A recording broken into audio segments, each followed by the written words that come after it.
Stop playing defense and fight properly! Sure. Masako!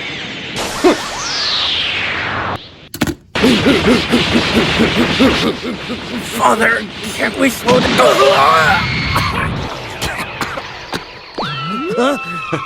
Big bang attack! Oh no. On your feet, boy. We're wasting time. Call Mother. You're so soft. Huh? Oh boy. Hello? The boy's broken. Fix it. Are you serious right now? You promised to go easy. How could you treat your son like that? I'm trying to mold him into a true Saiyan. The fact he's so weak is your doing. Oh, don't even. You're the deadbeat who missed his birth. And you're the ultimate freeloader. Huh? If it weren't for him being born and raised on this dung ball of a planet, he might be worth a damn. I haven't been this confused about something since I saw Magic Mike. On the one hand, the painting and sculpting is amazing, but on the other, go fuck yourself. But before we get into that, I want to talk about his body, his crotch mostly.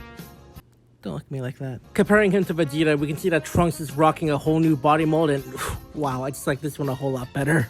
Not to say that Vegeta is retroactively bad, but only one of their joints here is extremely great to use, and like father, like son, I guess.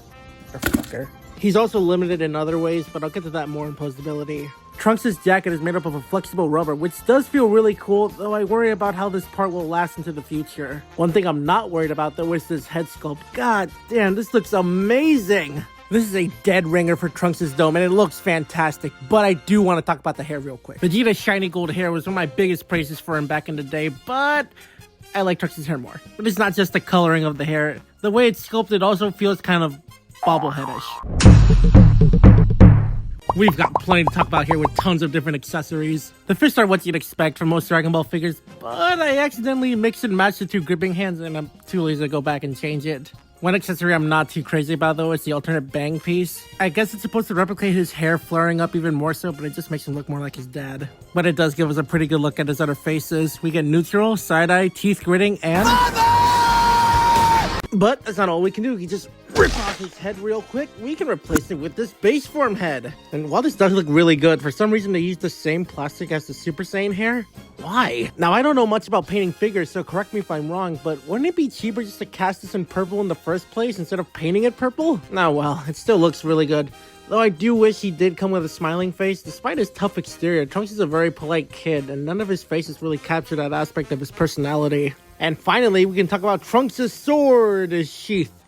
Just kidding. Like everything else, it looks really good, but compared to most swords I've handled, it's not really all that impressive if I'm honest. But if you want to make the sword and sheath look even better, you can just have Trunks wear it, just like... hold on. Damn this fucking things. There we go. Oh yeah, that's way better looking. Holy shit, he looks so complete. Mostly. So my more Eagle fan Trunks supporters will realize that his sword is missing the pommel, and the reason for that being is, I lost it. Ooh, the articulation here is just amazing. Every single joint has a crap ton of range, not seen in most Dragon Ball SH Figuarts, at least not the ones I have. And while the wrists do kind of suck here, basically just being a swivel, every other joint more makes up for it. And while I do kind of wish that some of the joints had more range, what we have here is perfectly serviceable, and it looks way better than Vegeta. I mean, come on, I can't be the only one who thinks his shoulders and elbows are really unsightly, right? But yeah, it just seems like Trunks here can't stop... Oh. That. Yeah, I'm gonna stop glazing for a second because I got some thoughts on this. If you want to try to pose his shoulder by grabbing him by the forearm, that tends to happen and it's really fucking annoying. You have no idea how much of a pain in the ass it was to get these goddamn pictures. I'd have an easier time asking for extra ketchup than I would trying to move these things without the arms fucking falling off! I've also heard reports about the legs being super floppy. Well, mine kind of are. It's not too bad, so I guess I got lucky there. Instead, I got to deal with the absolute privilege, which is super weak ankle joints. Yeah, that'll make posing him way easier. Fuck off. Now, some of you may say that a lot of my issues can be fixed by using a joint tighter like Kiki's, and I'd love to use it. when it fucking gets here. But if you do want to get this figure in spite of those issues, and trust me, I think those are really big issues, then yeah, I'd probably recommend you go and pick him up, though only if you know how to fix him or if you're willing to take the time to learn how to fix him. Because if all of his issues were fixed, he would be an amazingly fun figure to play with. He's just being held back by some pretty shitty QC, and that's the worst feeling out there. If you do go out and buy him, I really hope that you have better QC than I did. But with Trunks being in my top 2 Dragon Ball characters, this figure having really flawed QC really got under my skin.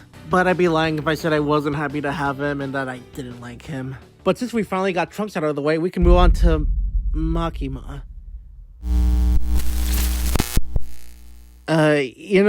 Maybe we'll talk about someone else. We'll save her for later.